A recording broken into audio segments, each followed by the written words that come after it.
Hello, my name is Lorian Dyer.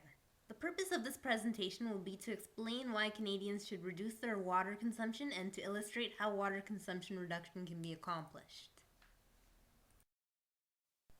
First, I will discuss my top 3 values. The first value I will discuss is ethics, the second value I will discuss is integrity, and the third value to be discussed is accountability. To start, let's understand what these 3 values are. Ethics are the moral principles that govern a person's behavior. Integrity is the quality of being honest and having strong moral principles. Accountability is the responsibility for one's actions.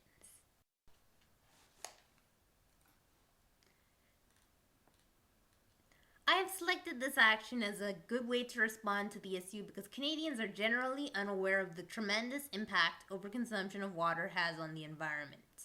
Overconsumption of water corresponds to my top 3 values because it is unethical, has the ability to destroy nations' reputations with governing bodies such as the United Nations, and promotes unaccountability.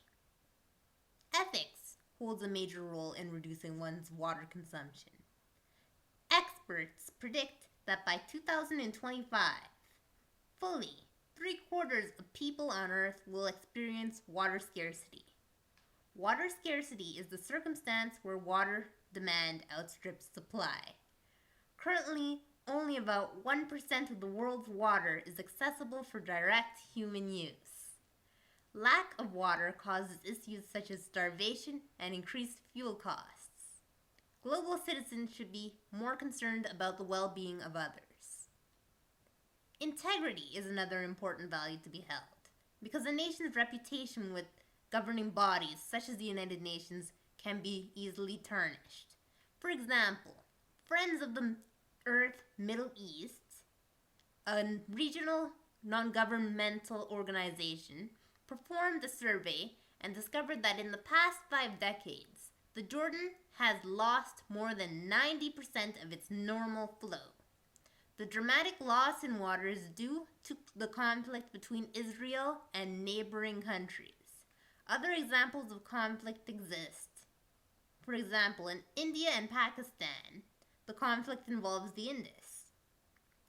In Ethiopia and Egypt, the conflict involves the Nile. In Turkey and Syria, it involves the Euphrates. In Botswana and Namibia, it involves the Okavango. Accountability negates the effects of overconsumption of water. By taking responsibility for water use, we are setting a positive example for others.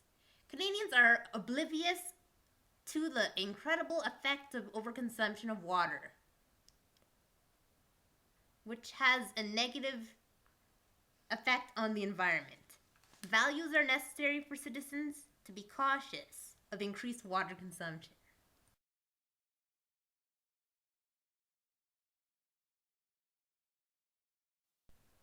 Step-by-step process to reduce water consumption. Number 1. Systematically hand wash clothing rather than using a conventional washing machine. Number 2. Water the grass when the sun's rays are least powerful. Number 3. Do not cook during the water use peak demand period, which occurs between 5 p.m. and 7 p.m. Number 4. Use the washing machine more effectively. Number 5. Methodically wash the dishes. Use the dishwasher more efficiently. Step 6. Use a commercial car wash that recycles water, if at all possible.